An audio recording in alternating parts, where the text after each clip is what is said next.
So we're back here looking at the 9.9 Evinrude. Yesterday we showed you how to properly remove the flywheel assembly and expose the ignition plate. So I think there's a little bit of confusion about what's going on here too, or at least people don't fully understand how this all works. It's actually a beautifully simple design. So as you know, the flywheel and crankshaft are rotating in this direction. Inside the flywheel there's two permanent magnets. As they rotate around, this particular magneto, actually it's a big coil in there. The magnet comes across it generates a voltage. It goes into the ignition box, which is back to the side, back over here, over there wait a minute, right here on the back of the engine. And then what happens is those magnets continue to, remember there's two of them, they rotate around like this. So this generates the voltage for the system. And then as the magnet comes across this trigger, this just detects when the magnet comes across here, sends a trigger pulse back to the coils. So this is a two-cylinder engine, right? So the pistons are going up and back and forth like this, in and out on one crankshaft, right? So as one's going up, the other's coming down. 180 degrees out of phase with each other. So that's why you have two magnets on the flywheel, because every 180 degrees you're getting a fire pulse. So you're it's a two-cycle engine. So every compression stroke, there's a compression intake compression stroke, and then there's a power exhaust stroke. Up and down, up and down. So as that's rotating around, when you're in an idle position, just cruising, idle speed, whatever, you don't need much advance. We're going to talk about ignition advance. So as you run in an idle condition, you want the spark to ignite the fuel mixture just as it's getting to, the piston is getting to top dead center, the very top of the stroke, maximum compression. As you increase the RPMs, you want to bring that spark a little earlier in the cycle, so that the engine will actually generate more power. Because you got to remember, this is happening really, really fast, right? If it was 60 RPM, you get 60 pulses, 60 pulses a second. So, no, that's not right either, is it? It's at 3,600 RPM. You're running 60 pulses a second. So as the engine increases to get more power, you want to advance that. So which means you want the ignition to spark sooner. So it creates maximum pressure in the combustion chamber. It gives you more power. So how they do that is, on an automobile, they use some weights on a flywheel inside the distributor or a vacuum system. This uses the tiller. Now as you crank the tiller around, you look at that. See what's happening. So if the crankshaft's going this way, as I move this that way, now I'm increasing the throttle on the tiller, right? What it does is it makes it spark sooner in the cycle in relationship to the piston. Okay, so that's all well and good, but it needs fuel and air too, right? So that's what this is down here. Let's see if I can zoom in on it a little bit.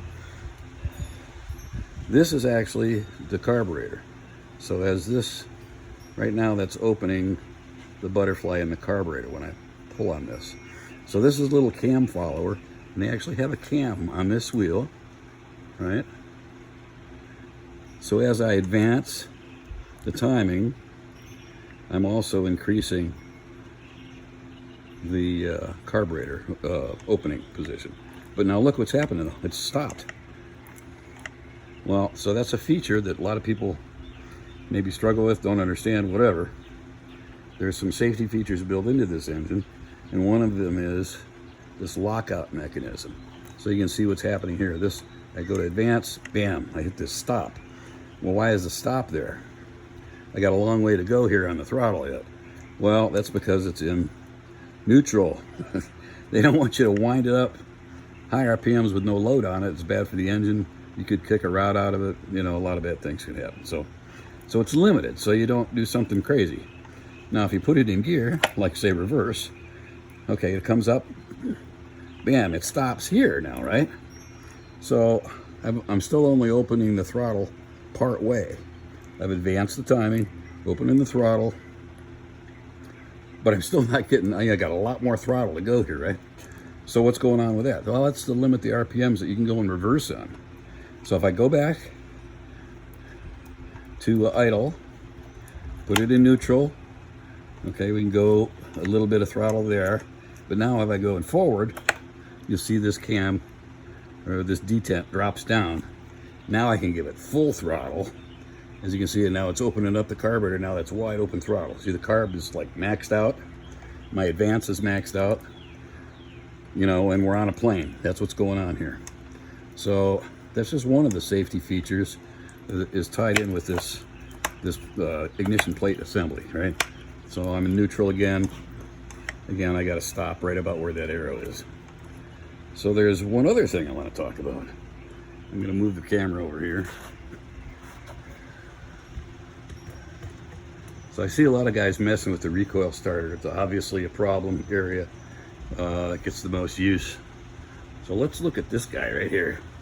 What's going on with this? So again, you move the throttle, you see this movement here, right?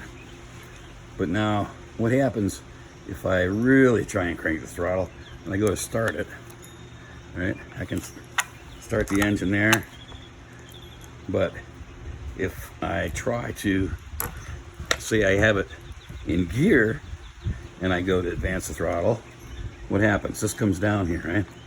That's because of this cam right here. That comes down here, and what does that do? Keeps me from being able to start the engine. So I can't start it in gear, right? So that was reverse. I'm gonna go back to neutral. So I gotta reduce the throttle, go back to neutral. I still have that range of motion there. Now say I put it in forward gear. I give it some throttle. What happens? This locks out this mechanism. So the reason I point this out is when guys have this recoil, starter recoil assembly removed from here, I've seen guys put it back together and they don't pay attention to this and they get it all honked up or just discard it entirely. So I guess one of the things I would really suggest is take a couple of photographs. Everybody's got phones today. Take some photos of the configuration of it. That way when you put it back together, you know where the spring goes. You'll recognize the fact that this is in here properly. I've seen some guys that, so there's a bolt. This one bolt will remove this assembly. And of course, there's some tricks to getting it out of here, which I'll show you maybe in another video to make it easy to do.